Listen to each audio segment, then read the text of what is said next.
quedé viendo los puntos la vez pasada, los que vinieron, los que no vinieron, pues vamos a tratar de hacerlo otra vez, pero entregarle todo. Vamos a hacer esfuerzo. Y vamos a mirar la palabra del Señor bajo el tema como un milagro trascendental.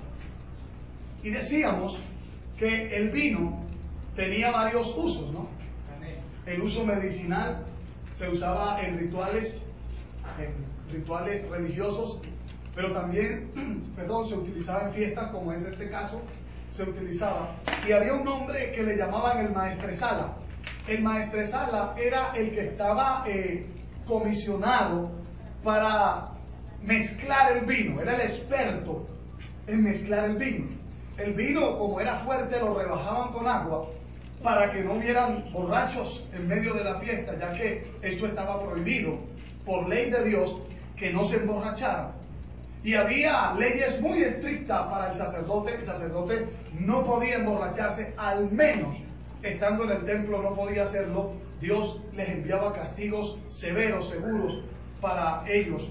También los reyes no debían tomar vino, no era debido, sin embargo lo hacían. Y ustedes miran las calaveradas que cometían, las burradas que hacían por tomar vino. Por eso una mujer, ella se da cuenta, la mamá de Lemuel, si ustedes han leído la Biblia, ella le grita a Lemuel, en Proverbio le dice: Lemuel, no es de los reyes beber vinos. ¿Por qué? Porque el juicio sale torcido. Hacen el juicio, cuando les toca que hacer la diferencia, la hacen mal. Entonces, encontramos aquí, este maestresala era el que se encargaba de revolver el vino, de mezclarlo con agua para que no hubieran borrachos, y él asignaba a cada invitado la porción que había de tomarse. Primero lo tomaban puro, y después que ya habían tomado cada uno su porción de vida, ahora sí le daban a cada uno rebajado para que no hubiera borracho. Cuando alguno le estaba agarrando, entonces usted ya nomás. El maestresala era el encargado de esto. Ya en el Nuevo Testamento, el apóstol Pablo prohíbe el ingerir vino. Ya queda prohibido. Decíamos que Pablo le dice a Timoteo: a causa de tus muchos dolores estomacales, úsale un poco de vino, ya no tomen más agua. Entonces está diciendo, eso quiere decir, y me dice a mí, que el vino estaba restringido para los creyentes.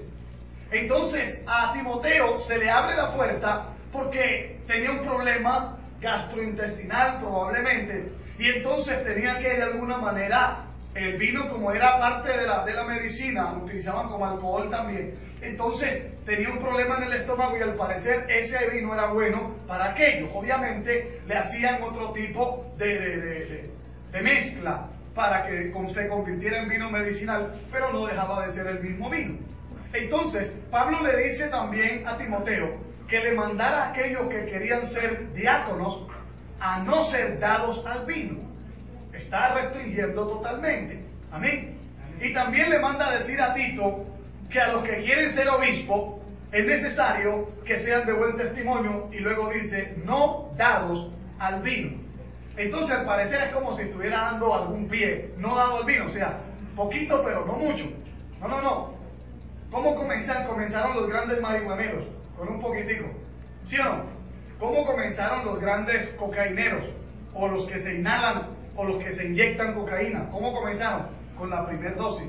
Ya la otra les tocó que vender el televisor, les tocó que hacer cualquier cosa para conseguirla porque entraron a desesperarse. ¿Y cómo comenzaron? Con un poquitico. Los avances técnicos y tecnológicos comenzaron con un poquitico. Alguien dio un aporte, después vino otro y lo amplió, luego vino otro y ejecutó el conocimiento de estos dos y lo materializó y llevó a cabo la invención de los artículos o de objetos electrónicos, entre otros. Amén. Todo comienza por un poquitico. Entonces, para nosotros no terminar borrachos, más bien no tomamos vino. Amén. Amén, gloria al Señor. Eso, ya me estaba asustando. Iba a decir, ay Dios mío, ¿cómo así? O sea que los hermanos sí quieren tomar vino. Entonces, lo más importante de este milagro que hizo Jesús no es saber qué clase de vino hizo el Señor. Lo más importante es qué nos enseña el Señor en medio de ese milagro. ¿Amén o no amén? Amén. Al analizar este pasaje, encontramos 4 objetivos que cumplió este milagro de Jesús, que a eso es lo que yo quiero centrarme, y voy a empezar de atrás para adelante. Gloria al Señor para siempre. 4 objetivos que cumplió este milagro de Jesús. Aleluya. Y el primer objetivo que cumplió este milagro que hizo Jesús fue mostrar a los discípulos los cielos abiertos. Mostrar a los discípulos los cielos abiertos. Si usted retrocede un poco al capítulo 1, versículo 50 y versículo 51, mire lo que dice la palabra del Señor. Respondió Jesús y le dijo: porque te dije, te vi debajo de la higuera, ¿crees? Cosas mayores que estas verás. Y le dijo: de cierto os digo, de aquí en adelante veréis ¿qué? El cielo abierto y a los ¿qué? Los ángeles de Dios. A los ángeles de Dios subiendo o que suben y que descienden sobre el Hijo de Dios. Jesús le está haciendo una promesa a los discípulos. ¿Por qué?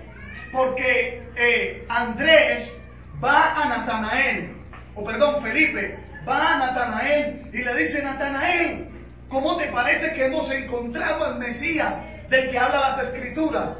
Y entonces Natanael preguntó: ¿y de dónde es el Mesías? Le dijeron: es de Nazaret.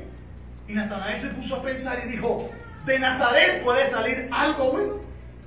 Entonces Felipe le dijo: ven y mira.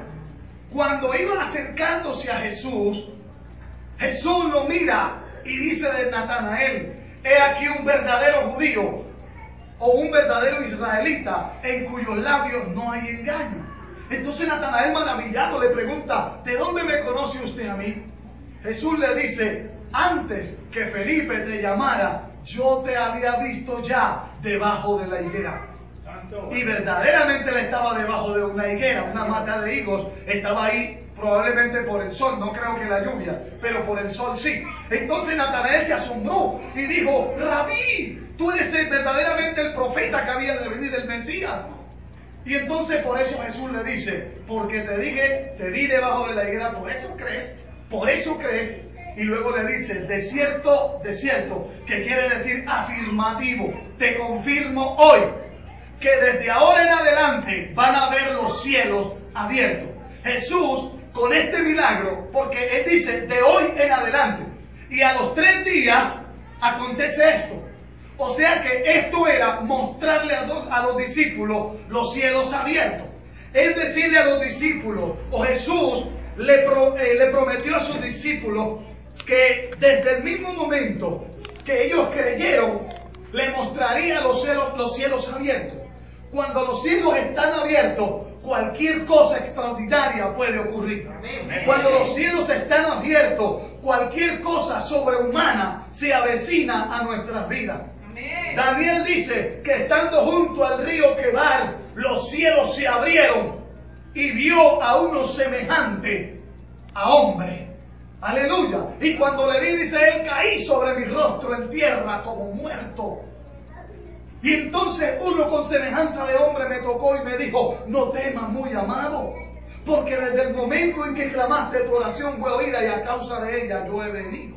Gloria a Dios. Ahí estaban los cielos abiertos. Cuando Esteban lo estaban matando a piedra y le estaban descalabrándole con rocas su cabeza, alzó los ojos al cielo y dijo: veo los cielos abiertos y a Jesucristo sentado a la diestra de Dios. Cuando los cielos se abren es para ver visiones. Cuando los cielos se abren es para ver la gloria de Dios. Cuando los cielos se abren es para ver los ángeles descender y subir a la presencia de Dios. La palabra del Señor nos enseña que Jacob estaba en una ocasión, en una apretura, en una dificultad. Estaba previo a encontrarse con su hermano y entonces ahora tenía miedo porque le había robado la primogenitura a Esaú, ¿se acuerdan? Amén. Y entonces Esaú venía por el mismo camino por donde iba a pasar Jacob, y Jacob se puso a llorar y le dijo: Jehová, ayúdame, levántame. Y ven más, le dice: vamos a hacer un trato. Si tú me llevas bien, me va bien, y me llevas con bien y me sacas con vida y mi hermano no me hace nada, te prometo que todo lo que me des, de todo lo que gane, el diezmo apartaré para ti. Ese fue el compromiso de Jacob. Y dice que Jacob se quedó dormido cuando a medianoche abrió los ojos y veía una escalera. Esa escalera representa a Jesucristo como el único medio por el cual podemos llegar al cielo. Amén.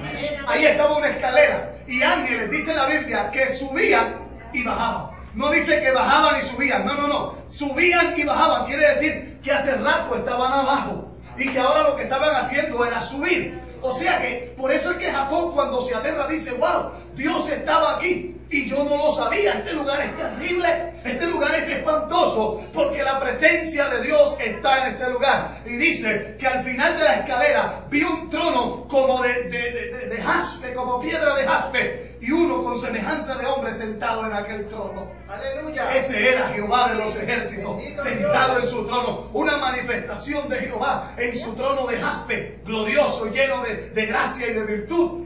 Y los cielos estaban precisamente abiertos. Bendito Jehová.